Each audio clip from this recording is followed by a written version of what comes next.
Good morning, students. Today we will take the next topic of nuclear chemistry, the binding energy.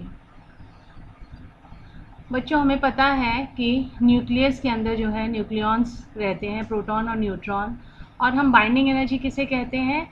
It is an important characteristic of each nuclide by virtue of which it holds the nucleons together in the nucleus. Binding energy किसके बराबर है? It is the amount of energy released in forming the nucleus, or the binding energy is the energy required to break a nucleus into its constituent protons and neutrons. इसका मतलब क्या हुआ कि जब nucleons आपके प्रोटॉन और neutron मिलकर जब न्यूक्लियस बनाते हैं तो उस टाइम जितनी एनर्जी रिलीज होती है वो बाइंडिंग एनर्जी होती है, या हम कहते हैं बाइंडिंग एनर्जी वो एनर्जी है जितनी ऊर्जा अपने को चाहिए न्यूक्लियस को उसके कॉन्स्टिट्यूएंट प्रोटॉन्स और न्यूट्रॉन्स को तोड़ने में। और बच्चों, हमें पता है कि न्यूट्रॉन और प्रोटॉन दोनों को जोड़कर जो मास आता है वो जो न्यूक्लियस का मास है टोटल उससे अधिक होता है। तो इसमें जो मास डिफरेंस आ गया, जो न्यूक्लियॉन्स का मास है और एक न्यूक्लियस का मास है, उन दोनों में मास डिफरेंस आ जाता है जिसको मास डिफेक्ट बोलते हैं, जिसके कारण ऊर्जा जो है वो रिलीज होती है। The origin is in the annihilation of part of mass when the nucleons come within the range of nuclear force to form the nucleus. Such a mass loss occurs without exception in the formation of all nuclei.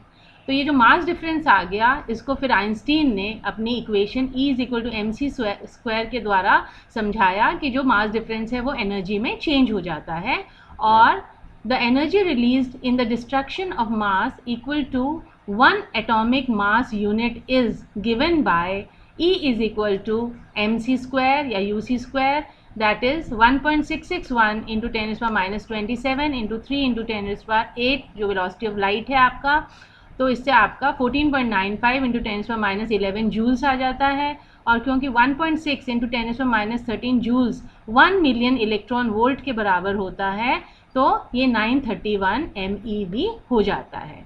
यानी कि जो mass है which is equal to 1 atomic mass unit, it is equal to 931 MeV, that is million electron volt.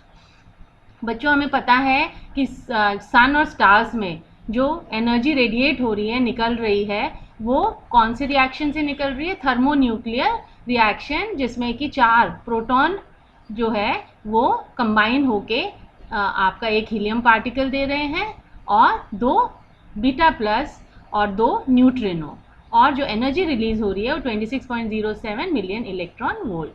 सन जो है every second 4.2 million tons of mass जो है loose कर रहा है, और उसके इक्विवेलेंट 10 की पावर 20 आपकी mj जो कि मिलियन जूल्स एनर्जी है वो रेडिएट हो रही है स्पेस में पर सेकेंड। तो ये सब किसके लिए किस कारण हो रहा है? क्योंकि जो प्रोटॉन्स और न्यूट्रॉन्स जो न्यूक्लियस को बनाते हैं उनका मास जो है एक्चुअल मास से अधिक होता है, और इसलिए हम बाइंडिंग एनर्जी का फॉर्मूला क्या दे सकते हैं? Binding energy is equal to जो आपका Z है, यानी कि प्रोटॉन का नंबर है, जिसको कि हम किसके बराबर मान लेते हैं? 1h के बराबर मान लेते हैं, प्लस जो न्यूट्रॉन की संख्या है इंटू उसका मास, माइनस जो आपकी न्यूक्लियाई का मास है, तो और फिर मल्टीप्लाई कर देते हैं c स्क्वायर से। तो हम कह रहे हैं कि m1h is the mass of hydrogen atom, max is the atomic mass of the nuclide, and mn is the mass of neutron. और जो बाइंडिंग एनर्जी हम एक्सप्रेस करते हैं वो kilo joules per mole of nuclei में या million electron volts पर nucleon में करते हैं। अगर हमें बाइंडिंग एनर्जी कैलकुलेट करने को कहा जाए तो हम 3 स्टेप्स में करते हैं। First, determination of the mass defect, second, conversion of mass defect into energy, and third, expressing nuclear binding energy as energy per mole of atom और as energy per nucleon. For example, हम copper 2963 का case लें, जिसमें कि हमारे पास protons कितने हैं? 29, और हमारे पास न्यूट्रॉन्स कितने हैं? 34।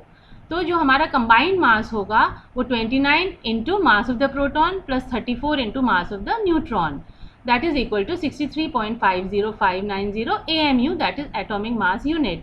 तो ये हमारा मास डिफेक्ट अब हमें कैलकुलेट करना है। तो दिस माइनस जो न्यूक्लियस का आपका कॉपर 63 न्यूक्लियाई का जो मास है दैट इज 62.91367, तो इन दोनों का जो डिफरेंस है that will be the mass defect. इसको अगर हम 931 MeV जो कि 1 AMU के बराबर है, इसे मल्टीप्लाई कर देंगे तो 551.366 MeV आ जाएगा मिलियन इलेक्ट्रॉन वोल्ट। और फिर हमको बाइंडिंग एनर्जी पर न्यूक्लियस पर न्यूक्लाइड निकालनी है, तो हमारा क्या हो जाएगा, पर न्यूक्लियॉन निकालनी है तो बाइंडिंग एनर्जी पर मास नंबर हो जाएगा, है ना। तो मास नंबर हमारा कितना है, कॉपर का 63 है, तो हमारा इस तरह से 8.7518 मिलियन इलेक्ट्रॉन वोल्ट आ जाता है।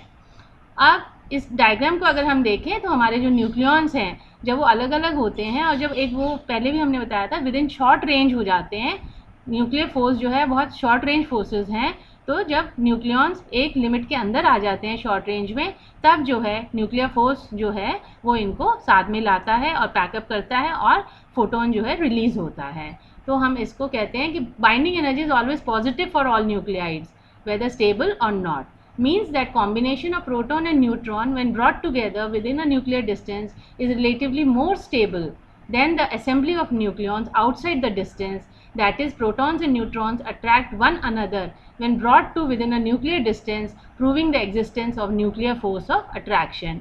यानी कि हम कह रहे हैं कि जो प्रोटॉन्स और न्यूट्रॉन जब न्यूक्लियस से बाहर मतलब अलग अलग हैं तो वो अनस्टेबल हैं, और जब हम उनको एक साथ ले आते हैं तो वो स्टेबल हो जाते हैं।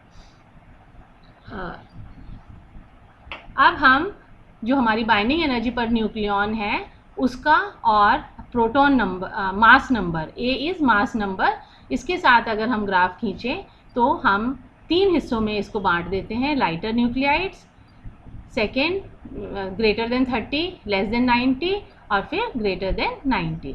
तो जो हमारे लाइटर न्यूक्लियाइड्स हैं, अगर हम नीचे वाला ये फिगर देखें तो ये हमारे लाइटर न्यूक्लियाइड्स का है जो कि 20 मास नंबर तक हमको बता रहा है, और इसमें हम देख रहे हैं कि जो मल्टीपल्स ऑफ 4 हैं, आपका हीलियम 4 है, आपका जो है कार्बन 12 है, ऑक्सीजन 16 है, नियॉन 20 है, जितने भी मल्टीपल्स ऑफ 4 हैं उनकी बाइंडिंग एनर्जी कंपैरेटिवली ज़्यादा है और वो पीक और मैक्सिमा शो कर रहे हैं। Exception is only beryllium 4Be8 जो कि मतलब अनस्टेबल है, ग्राउंड स्टेट में नहीं है, स्प्लिट हो जाता है 2 हीलियम पार्टिकल्स में।